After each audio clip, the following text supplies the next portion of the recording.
लोकसभा 2024 चुनाव की घोषणा होते ही प्रत्याशियों में एक अलग ही उत्साह देखने को मिला।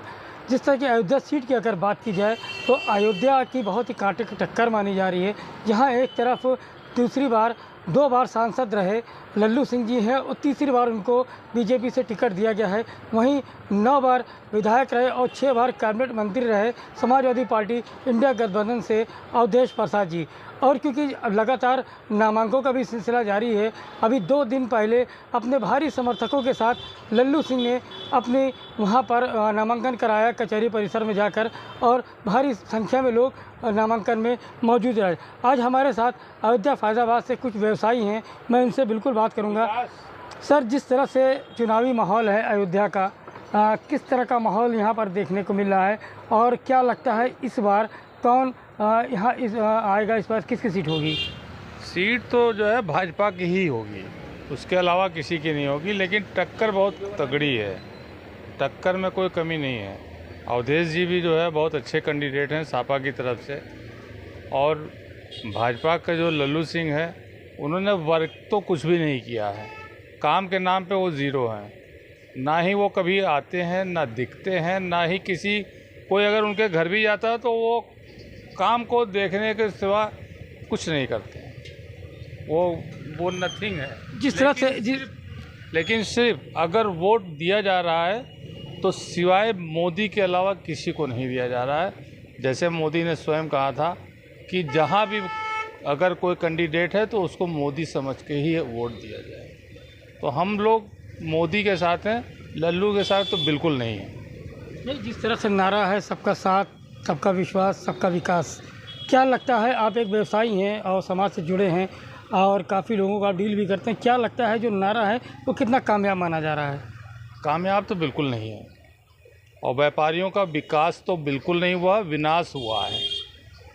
आज कारोबार लगभग आप समझ लीजिए कि 65% बंदी के कगार पे चल रहे हैं, या हो सकता है आगे आगे बंद भी हो जाए। जो कंडीशन बाज़ार में चल रही है और जिस तरीके से इन्होंने व्यापारियों के खिलाफ या व्यापारियों के जो नियम बना के रखे हुए हैं वो व्यापारियों के पक्ष में है नहीं। शुरू से ही इनका जो रहा है व्यवसाय के खिलाफ ही रहा है लगभग, जबकि ये सरकार व्यापारियों की सरकार है और ये व्यापारी के हित में आज तक कोई भी काम नहीं कर पाई है। जिस तरह सरकार 400 सीट की बात कर रही है, 400 पार, क्या लगता है कि 400 पार इस बार सरकार बनेगी? क्या सीटें 400 पार मिलेंगी? जिस तरह से नारा है 400 पार लगातार भाजपा बोल रही है, वहीं दूसरी तरफ विपक्ष कह रहा है कि 400 पार नहीं 400 रुपये लीटर तेल मिलेगा। क्या लगता है कितना सही मान रही चीज़ें हो? देखिए, 400 पार बीजेपी बहुमत में आएगी, ये पूरी तरीके से सही है, लेकिन 400 पार का आंकड़ा छूना बहुत मुश्किल है, क्योंकि फैज़ाबाद अयोध्या में अयोध्या का मंदिर बना, चलिए सीट इसकी वजह से कोलकाता साइड की सीट और साउथ साइड की काफ़ी सीटें जुड़ेंगी। अयोध्या के मामले में साउथ साइड की काफ़ी सीटें आएंगी, तो लेकिन 400 पार का आंकड़ा आना मुश्किल है। और ज़मीनी स्तर पे देखा जाए तो मोदी जी के चेहरे पे ही जो सीटें आएंगी बहुमत के रूप में बीजेपी आएगी तो सिर्फ मोदी जी के चेहरे पे आएगी, और कोई, क्योंकि यहाँ का विधायक सांसद इनके चेहरे पे कोई वोट से सीट जीत नहीं पाएगा।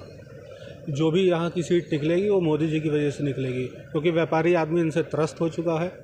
हम भी व्यवसायी हैं और व्यापार में इन्होंने इतने नियम कानून बना दिए हैं और इतना त्रस्त कर दिया है व्यापारियों को, ऑनलाइन इतना हावी कर दिया है। आज ऑनलाइन की बात करें तो सारे छोटे जितने भी व्यापारी हैं उन लोगों को ऑनलाइन ने मार दिया। मेट्रो सिटी में ऑनलाइन चलता है, लेकिन छोटे शहर में ऑनलाइन जितने भी छोटे छोटे दुकानदार हैं वहाँ पे कोई जाना नहीं पसंद करता। लोग घर बैठे हुए हैं, ऑनलाइन से ऑर्डर किया, घर पे माल आ गया, आप बाहर नहीं आ रहे, दुकानदार क्या करेगा?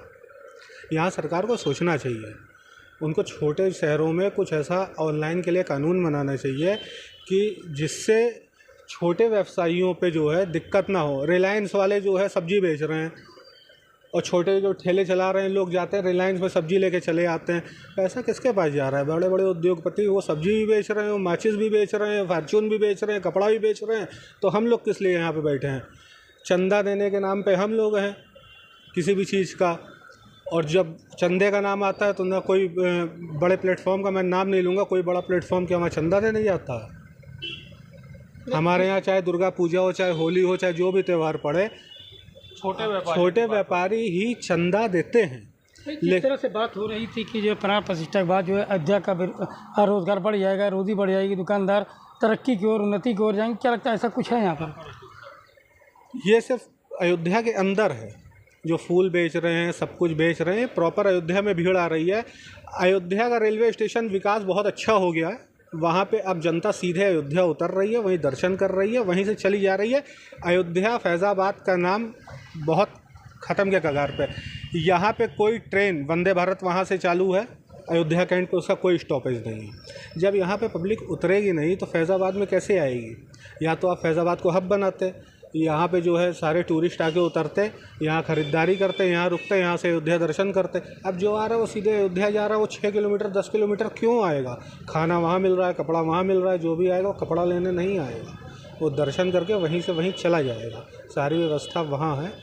तो हमें नहीं लगता कि फैज़ाबाद वाले लोगों का जो है मंदिर से कोई बहुत बड़ा लाभ हुआ है। सर, जिस तरह से प्राण प्रतिष्ठा कार्यक्रम हुआ, क्योंकि आप तो व्यवसायी हैं और मेन सिटी में आप मौजूद हैं, कितना रोज़गार आपका तरक्की की ओर बढ़ा, कितना बढ़ा, और क्या लगता है कि कहीं ना कहीं सरकार को व्यवसायियों के बारे में भी सोचना चाहिए? बिल्कुल व्यवसायों के बारे में सोचना चाहिए। और जहाँ तक रोज़गार बढ़ने की बात है तो प्रॉपर फैज़ाबाद, जो पुराना फैज़ाबाद है, चौक एरिया और रिकाबगंज एरिया, फ़तेहगंज एरिया, जबकि सबसे बड़े बड़े होटल फैज़ाबाद के अंदर हैं, जहाँ पर रोज़गार के नाम पर कोई बढ़ोतरी नहीं हुई है सिवाय घटने के, और घट ही रहा है लगातार रोज़गार। एक तो ऑनलाइन ने हम लोगों को मार रखा है पूरी तरीके से। व्यापारी वर्ग जो हमेशा से मुट्ठी बंद करके जो है वोट भाजपा को देता रहा है, लेकिन कहीं ना कहीं भाजपा ने व्यापारियों के बारे में कुछ भी नहीं सोचा। और मेरा अपना अंदाज़ा है कि आने वाले कुछ समय में व्यापार और नीचे गिरेगा। एक तरफ लल्लू सिंह है, दूसरी तरफ अवधेश प्रसाद है, तीसरी तरफ सच्चिदानंद पांडे बेइज्जती से। क्या लगता है कितनी टक्कर की लड़ाई लोग की मानी जा रही है, और क्या लगता है कि जनता का रुझान इस वक्त किसकी ओर है ज़्यादा? भाई देखिए, लल्लू सिंह तो मतलब मैं नहीं समझता कि वो किसी काम के हैं। हालांकि मुझे ऐसा टीवी चैनल पर बोलना नहीं चाहिए, लेकिन हमारा वोट केवल मोदी को जा रहा है, लल्लू सिंह को नहीं जा रहा है। और लल्लू सिंह के खिलाफ कोई लड़ाई है ही नहीं। यूँ कह लीजिए कि मोदी के खिलाफ कोई लड़ाई है ही नहीं। सच्चिदानंद पांडे या अरविंद सेन यादव या अवधेश प्रसाद ये कहीं लड़ाई में हैं नहीं। ये तीनों आपस में ही लड़ेंगे। लल्लू सिंह एक तरफा निकलेंगे ड्यू टू मोदी। इंडिया गठबंधन से कहीं ना कहीं वोट पे असर पड़ेगा, सीटों पे असर पड़ेगा, क्या लगता है आपको? ऐसा कुछ दिखेगा?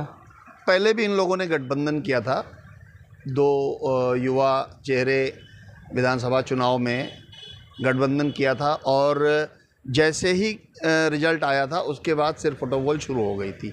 इन लोगों ने आपस में ही एक दूसरे के ऊपर ताने कसने शुरू कर दिए, और फिर लोकसभा का चुनाव आया और तुरंत इन्होंने फिर से हाथ मिला लिया। राजनीति में कब कौन कहाँ किसके साथ हो जाए ये कोई भरोसा नहीं है, और इनके गठबंधन को जनता पहले भी देख चुकी है, अभी भी देख रही है। मेरा ख्याल है कि इससे कोई फ़र्क नहीं पड़ने वाला। मोदी अकेले ही जो है पूरी भाजपा को लेके चल रहे हैं, पहले भी लेके चल रहे थे, आगे भी लेके चलेंगे। सर, जिस तरह से एक तरफ महंगाई है और आप एक व्यवसायी हैं, कितना असर महंगाई को लेकर है, क्योंकि शिक्षा भी बहुत महंगी हो चुकी है, एक तरफ बेरोज़गारी है, युवा सड़कों पर हैं, कितना असर आपके व्यवसाय पर है इसको लेकर है, महंगाई को लेकर? महंगाई कोई भी ख़त्म नहीं कर पाएगा, चाहे वो इंडिया गठबंधन आएगा और चाहे वो जो है ममता आ जाए, चाहे कोई भी आ जाए, महंगाई ख़त्म नहीं कर सकता। हाँ, महंगाई है और इसके खिलाफ कोई भी विपक्ष सड़क पे उतरता ही नहीं है, जबकि भाजपा जो है वो हमेशा अगर 2 रुपये भी पेट्रोल बढ़ता था तो वो सड़कों पे उतरती थी, पानी का टैक्स बढ़ता था तो मटके फोड़ डालती थी, लेकिन आप पिछले 5 साल में हमें दिखा दिए कि किसी विपक्ष ने कोई सड़क पर उतर के प्रदर्शन किया हो। ये सब विपक्ष कहाँ चला जाता, खाली चुनाव के समय आता है। या जनता नहीं देख रही है किसको वोट देना है, किसको नहीं देना है, वो सब समझ रही है। कोरोना काल में भी जितना भी जो है भाजपा के लोगों ने या संघ के लोगों ने या जितने भी संगठन थे, उन्होंने घर घर पहुंचाया। क्या कहीं विपक्ष था? कहीं और दूसरी पार्टी के कार्यकर्ता थे? नथिंग, कहीं नहीं थे। तो ये जब तक आप सड़क पर उतर के सरकार के विरोध में पब्लिक के बीच में नहीं जाओगे तो वोट मांगने का अधिकार आपको नहीं है। जिस तरह से कोरोना वैक्सीन को लेकर बातें चल रही हैं, क्या लगता है जो वैक्सीन है वाकई में हानिकारक है? कि लोगों का कहना है कि हार्ट पेशेंट हो जा रहा है और दिमाग में इसका ब्लड जम जा रहा है। क्या लगता है, क्या ऐसा कुछ है? ऐसा कुछ भी नहीं है। और कोविशील्ड हमको भी लगी हुई है और आज तक कोई भी ऐसा नहीं हुआ है। फ़िलहाल अभी आज ही मैंने पढ़ा है कि अगर उसका कोई भी असर था तो वो सिर्फ 6 महीने तक ही था। उसके बाद अगर इसको किसी पर कोई भी असर नहीं पड़ने वाला है। ये सरकार को सिर्फ घेरने की जो है, ये सरकार कोरोना वैक्सीन के बारे में ये सरकार को बदनाम करने की एक साजिश है। जबकि यही वैक्सीन 50 देशों में गई हुई है, वहाँ पर इस तरह की कोई बात नहीं है। भारत में चुनाव के समय ये बातें उभर के आ रही हैं, तो कहीं ना कहीं ये इशारा कर रही हैं कि सरकार को बदनाम करने की कोशिश की जा रही है। जी बिल्कुल, देखिए क्योंकि कहीं ना कहीं व्यापारियों में एक रोष है कि जब से ऑनलाइन सिस्टम चालू हुआ तो व्यापार पर बहुत असर पड़ा है।